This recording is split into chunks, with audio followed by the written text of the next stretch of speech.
Lastly, I was asked a question about appending my signature, about what you did not know. I don't want to go back to the games and the tricks that were played during the Azimio times when we joined, because even the Wiper leader, His Excellency Kalonzo Musyoka, said he signed what he did not know. And it's not that we signed what we did not know. Point of order, Chair. We had not seen.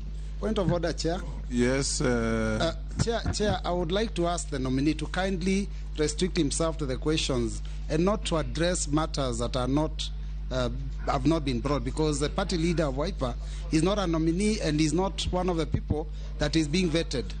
Many people say they didn't know. Let him answer the question. I want to repeat what I said.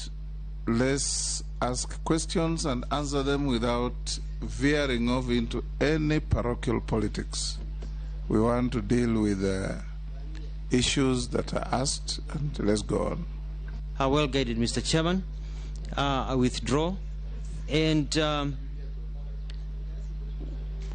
what happened, and I don't want to go into that history, it's been overtaken by events, is that we signed a document in good faith. And what was attached to that document is not what we were shown. It was totally different.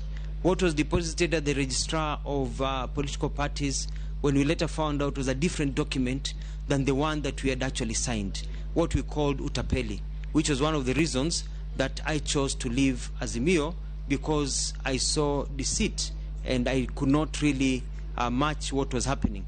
And I don't believe it was the entire Azimio. I think it was a few people who were playing games and were ruining it for the whole of the Azimio team that was really committed to fostering ahead. Thank you, Mr. Chairman. Yes.